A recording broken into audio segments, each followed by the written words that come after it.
오늘 설교 본문 말씀은 마가복음 14장 66절부터 72절까지 말씀입니다.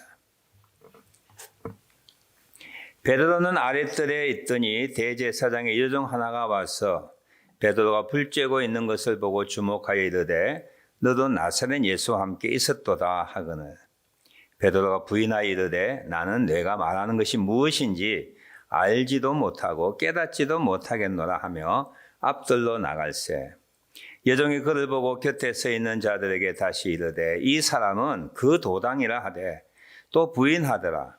조금 후에 곁에 서 있는 사람들이 다시 베드로에게 말하되 너도 갈릴리 사람이니 참으로 그 도당이니라.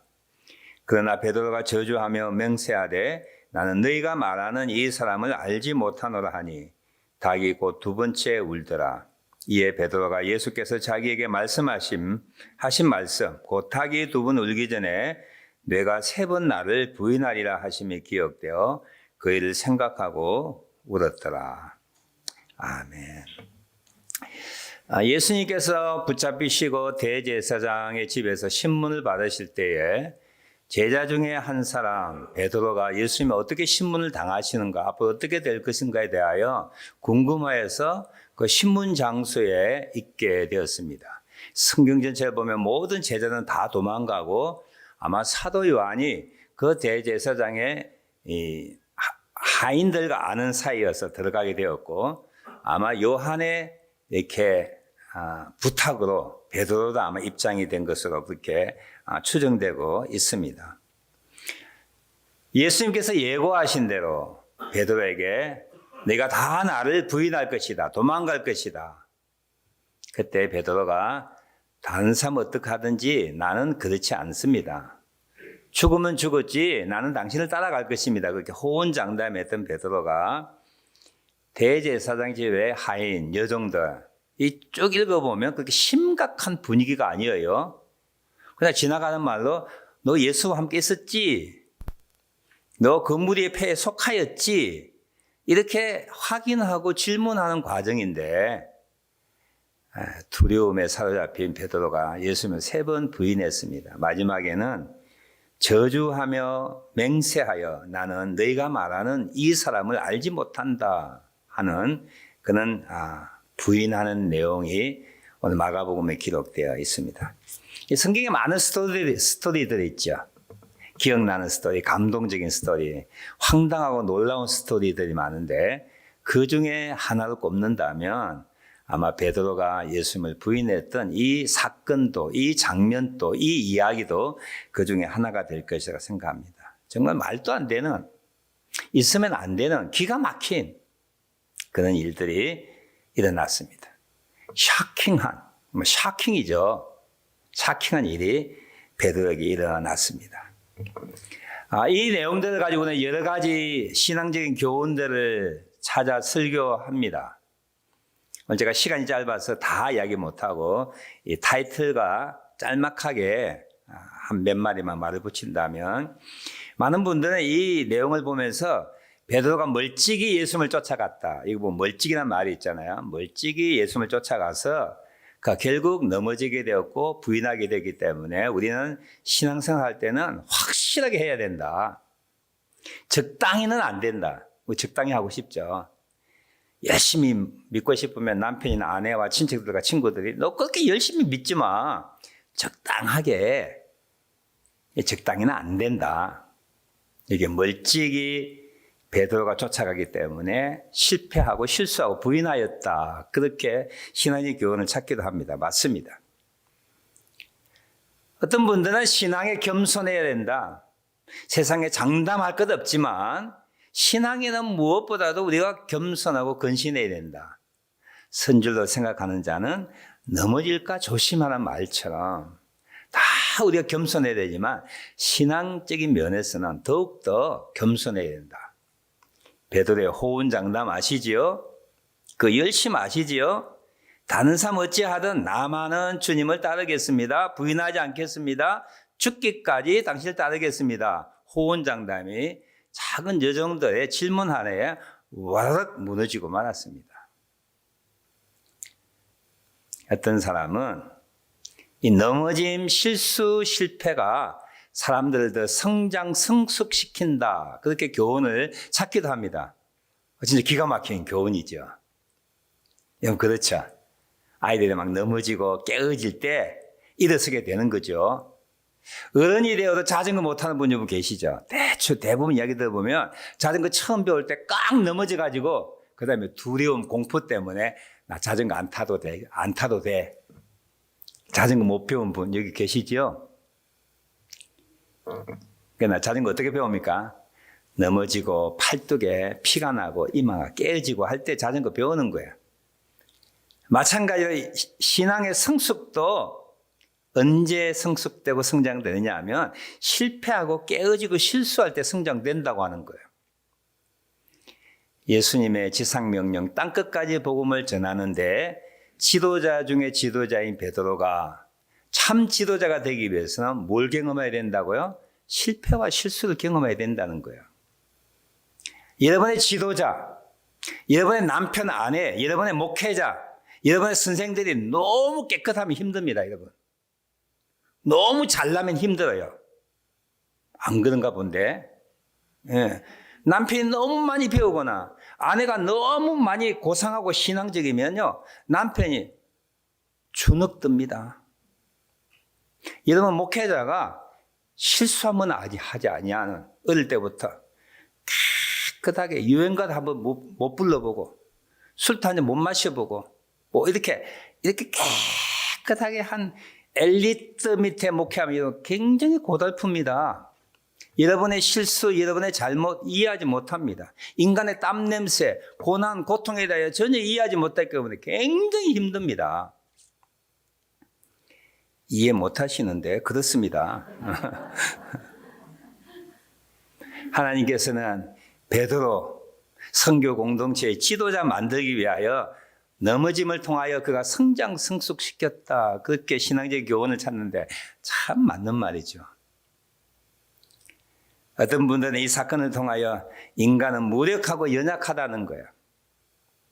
신앙생활 하는데 그분의 체력이나 지력, 어떤 각오나 결단, 이것은 아무런 필요가 없고 하나님의 영이신 성령께서 오셔야만 참 신자답게 될 수 있다 하는 말을 이 사건을 통하여 오순절 성령 강림과 내조와 인도와 비교하여 설명되어집니다. 사실 인간의 힘으로 신앙생활 한다면 굉장히 힘들지요. 얼마나 오래 참아야 됩니까? 얼마나 사랑해야 됩니까? 얼마나 조심해야 됩니까? 그 조심, 그 힘씀, 그 애씀, 그 수고가 어느 한순간에 무너지는 경험을 우리는 하고 있지 않습니까? 인간의 힘은 신앙생활을 오랫동안 하는데 정말 무력하다라고 하는 것을 베드로의 사건을 통하여 설명하기도 합니다. 오늘 본문 말씀 끝에 보면 베드로가 3번 부인하고 난 다음에 닭이 2번 울자 그 일을 생각하고 예수님의 말씀이 기억되고 울었다라고 했어요. 저 같으면 못 울 거예요. 망년자실. 이게 꿈이야, 생시야. 내가 그런 일을 하다니 울 수 있는 힘도 없었을 거예요. 어떤 목회자는 이 말씀을 묵상하면서 베드로가 울었다고 하는 것은 예수님의 말씀이 그의 영혼을 만졌다고 하는 거예요. 누가복음 22장에 보면 신문당했던 예수님과 눈길이 마주쳤다라고 하는 기록이 있습니다. 그때 예수님이 그를 불쌍히 여기는 눈길, 내가 너를 안다라고 하는 그 눈길 때문에 그가 통곡할 수밖에 없었다. 베드로의 통곡은 회개를 의미하므로 우리가 넘어지고 깨어져도 주님 앞에 나가 회개하기만 한다면 다시 일어날 수 있다라고 하는 신앙적 교훈을 찾아내기도 합니다. 얼마나 어려워요. 은혜로워요. 지금까지 이야기하던 여러 가지들 다 은혜로워요. 근데 저는 이 마가복음 14장에 기록되어 있는 내용을 자세히 살펴보면서 이 마가가 어떻게 이 내용을 자세하게 기록할 수 있었을까 생각해 보니까 불가사의예요. 사도 요한이 그 자리에 있었는데 사도 요한이 자기 선배 형격인 베드로가 넘어진 거 곧이다 만나다 생각해서 알려줬을까요? 이 내용은 장본인인 베드로 외에는 말할 수 있는 사람이 없었어요. 전설에 의하면 그 교부들이 믿기로 베드로의 통역관으로 마가가 사용되었답니다. 이 마가복음 전체는 베드로의 설교에 기초하여 예수님의 사역이 쓰여진 거라고 하는 것이죠. 그러면 이 마가는 이야기를 어떻게 알게 되었을까요? 베드로가 복음을 전할 때마다 그가 가는 곳곳마다 예수님의 사랑과 은혜, 용서에 대한 이야기할 때마다 항상 간증으로 들어갔던 내용이라고 생각합니다.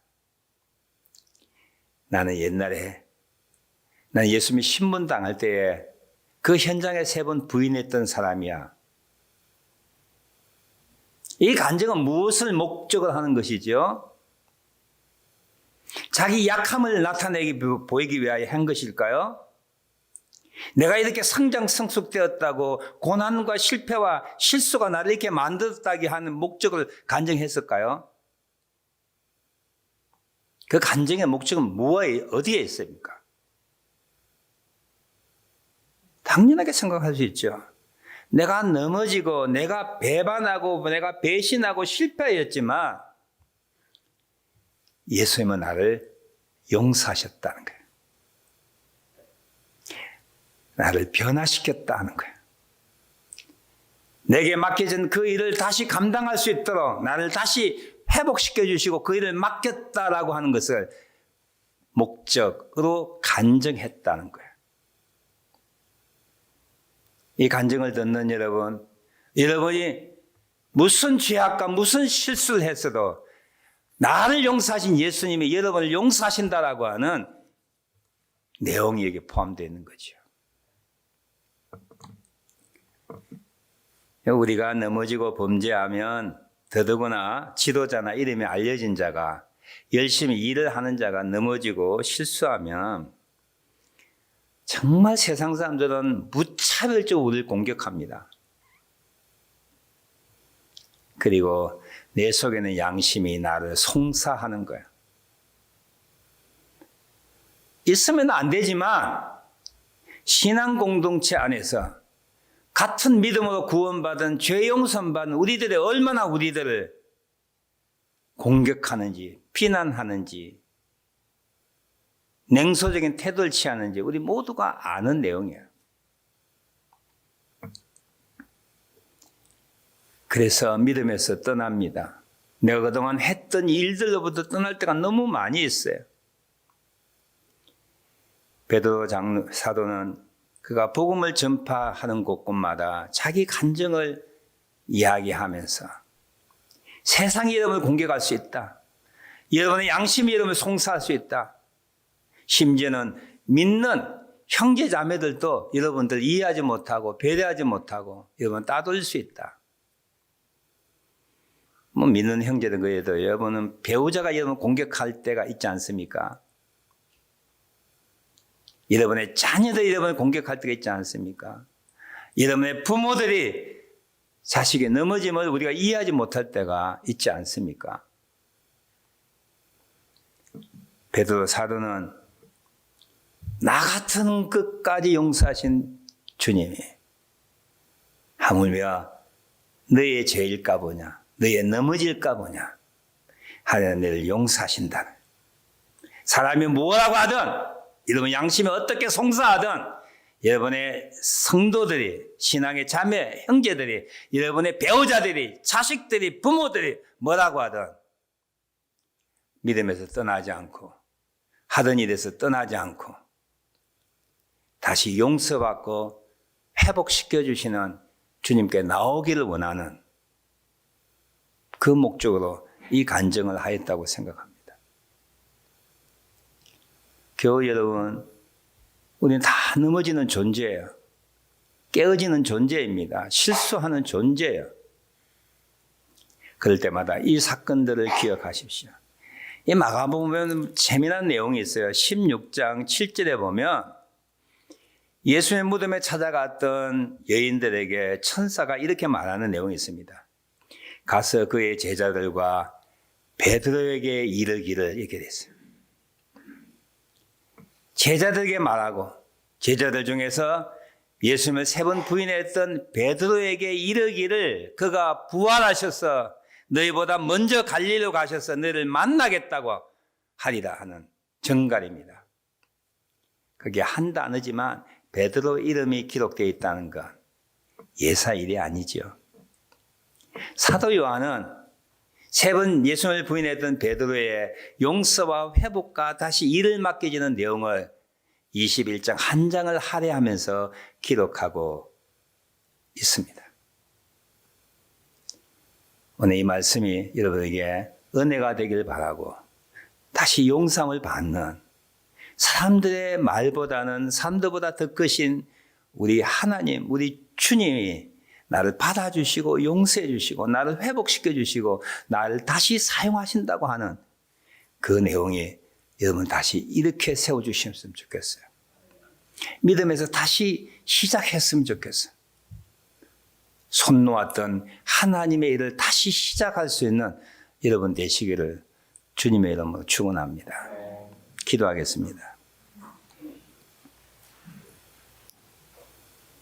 오늘 성령께서 감동하셔서 이 메시지를 통하여 우리의 영혼에 하나님의 음성이 들린다면 그 말씀 붙잡고 기도하십시다. 특별히 이 메시지를 준비하면서 우리 마음속에 내가 어떤 누구를 그렇게 용서하지 못하고 있다면 하나님이 용서한다는데 내가 무슨 자격으로 그를 정죄하고 비난하고 용서하지 못하는가에 대하여 많이 생각하게 되었습니다. 오늘 말씀을 생각하며 기도하는 시간 같습니다. 기도합니다.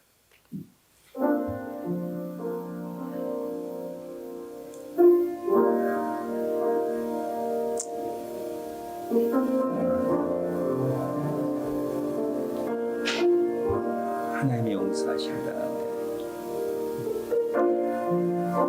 나의 안장한 자존심이 나요. 힘내는 자는 용서하지 못한다.